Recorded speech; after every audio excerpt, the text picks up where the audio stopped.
Aqui nós vemos a ponte, certo? A ponte, aqui a calha periférica, por onde a água sai através dos vertedores triangulares a 90 graus. E aqui o baffle periférico, que nós comentaremos posteriormente. A água que vai sair pelos vertedores, a água mais superficial bate no baffle e tem que passar por baixo desta cortina. Assim, sobrenadantes ficam confinados para serem varridos pelo removedor de escumas fixado na ponte. Este carro, aqui nós vemos o carro motriz. Um dos apoios da ponte é lá no centro, no pivô central. E aqui o outro apoio sobre o carro motriz, dotado de uma roda de borracha, alta resistência, e é uma roda indutora e mais uma roda tracionada. Esta roda indutora do movimento tem uma velocidade periférica de mais ou menos 4 centímetros por segundo, certo? Então, é aqui o mecanismo que induz o movimento, onde nós temos a roda motriz, que é a que é acionada pelo motor, e a roda conduzida. Tem que ter duas rodas para que a ponte não fique jogando, ela tem que ficar estável. Tem que ficar estável.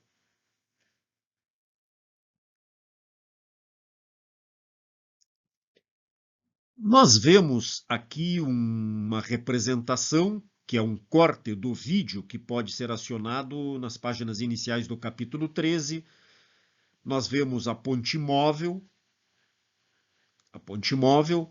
e aqui nós vemos, e com muito mais clareza, vocês podem observar no Moodle, a importante função do baffle central. Vejam o nível d'água. A água, ao entrar, não pode passar por cima do coroamento do baffle central, então, ao ser direcionada para baixo, as partículas têm o seu movimento de sedimentação acelerado. Nós não temos, assim, áreas mortas. Não temos áreas mortas e a água vai buscar a saída pelos vertedores triangulares e cair na calha de coleta do clarificado. Os raspadores de fundo. E aqui a acumulação do lodo, que por bateladas sai para o poço de lodo, onde há uma bomba submersível. Há uma válvula que abre-se de tempos em tempos por um tempo de abertura programado. Isto aqui ocorre de forma automática.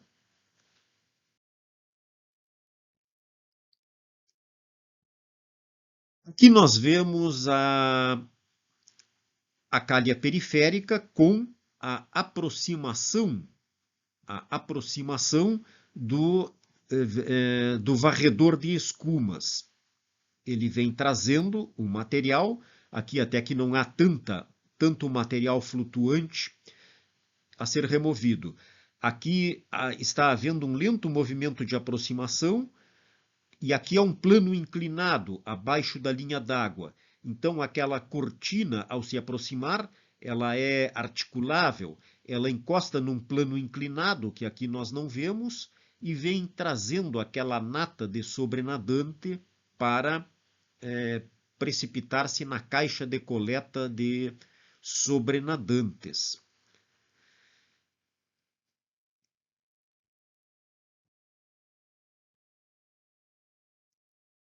Aqui nós vemos a representação apenas de um setor do decantador, que já vimos tantas vezes em representação total, em planta e em corte. Aqui nós temos as calhas de coleta, canal de coleta do clarificado. A água chega aproximando-se por este lado e por este. Aqui ela cai num rebaixo. É uma depressão de formato retangular em planta, paredes a prumo, E o importante é que esta água que vem por ambos os lados da canaleta de coleta do clarificado, ela tenha descarga livre, ou seja, dentro deste rebaixo vai se formar uma lâmina para induzir o deslocamento para a caixa de coleta do clarificado. Então, nós temos que ver qual a lâmina que vai se formar sobre o fundo deste rebaixo para induzir a vazão, sem que o nível nesta caixa chegue à cota de fundo do canal. Se isto ocorresse, a descarga aqui na canaleta de clarificado não seria mais descarga livre e nós teríamos uma comprometedora elevação do perfil hidráulico na calha que, mais lá para montante, iria afogar a descarga que ocorre pelos N vertedores triangulares. Na aula passada, nós calculamos que precisaremos aqui 396 vertedores triangulares. Caixa de saída do clarificado do decantador secundário. Então, ela recebe... Aqui nós estamos vendo apenas um decantador, mas na ET-ângulo que nós acompanhamos o projeto, ambos os decantadores, são dois, eles descarregam numa mesma caixa de recirculação, numa mesma caixa de coleta do clarificado, certo? Então aqui não está representado, mas está, creio que no outro slide vai estar representada uma bomba.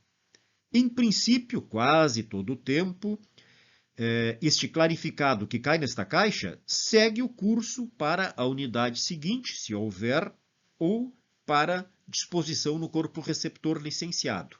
Porém, de tempos em tempos, se pratica uma recirculação do clarificado para o filtro biológico. Não vamos abordar isto agora, mas num detalhe seguinte, no outro slide, mais abrangente, nós veremos o trajeto desta recirculação, assim como a finalidade com que ela é feita.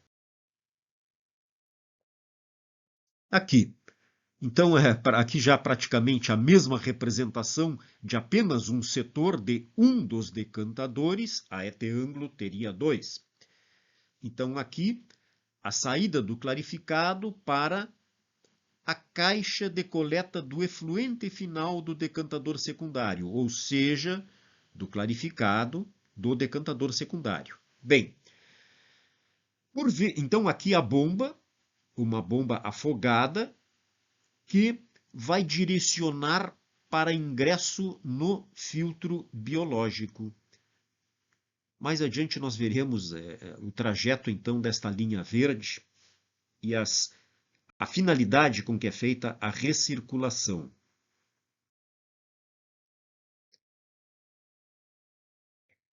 Bem, agora a recirculação não do clarificado, mas a recirculação do lodo. Vejam em planta. A ponte aqui não aparece, mas no fundo vai haver a deposição do lodo e os raspadores de fundo empurram o lodo para esta depressão central de acumulação, já vista em corte. E aqui a canalização de ferro fundido, direcionando para uma caixa coletora de lodo. Quando que ocorre a purga do lodo nesta depressão em direção à caixa coletora de lodo? Esta periodicidade de quanto em quanto tempo ocorre a abertura da válvula e por quanto tempo ela fica aberta, esta otimização é feita só quando do começo da operação, porque a gente considera uma determinada carga hidráulica, uma determinada concentração de sólidos suspensos no esgoto bruto que entra. Mas, assim como ocorre na serraria, a DBO, a concentração de sólidos do que chega a ser tratado, está muito abaixo do previsto. Então, no decorrer da operação é que se otimiza o tempo de abertura da válvula e de quanto em quanto tempo ela se abre.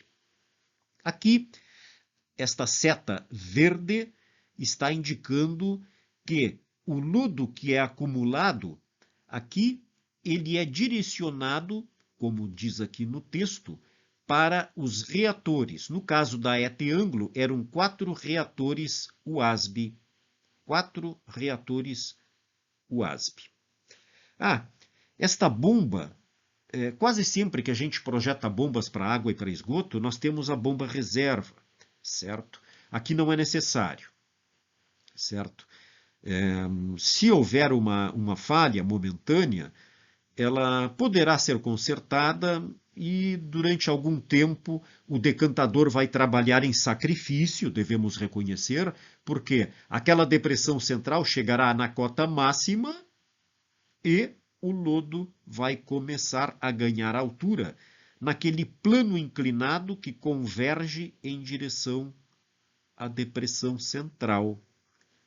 Mas, como o decantador tem uma profundidade na borda normatizada em pelo menos 3,5 metros, nós temos aí uma boa folga para acumulação do lodo. Então, a bomba reserva afogada para lodo é desnecessária.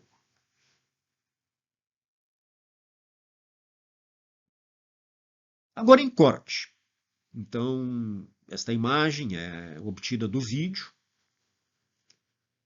Não comentarei os detalhes já abordados, mas aqui, então, em corte, a caixa receptora do lodo purgado do decantador secundário. Então, esta bomba é submersa, desculpe se a imagem aí está tapando um pouco do texto, então aqui diz, devendo ser do tipo submersa ou de poço seco. Na maioria dos casos é uma bomba submersa. Nas instalações mais antigas era a bomba de poço seco. Estas bombas submersas vêm ganhando cada vez mais adeptos porque elas são cada vez mais à prova de obstruções, têm o funcionamento garantido de forma ininterrupta, cada vez por um tempo maior. Muitas inovações estão surgindo neste sentido. E até porque o lodo que é purgado do decantador secundário, ele é isento de sólidos grosseiros, a menos que algo acidentalmente caia dentro da unidade.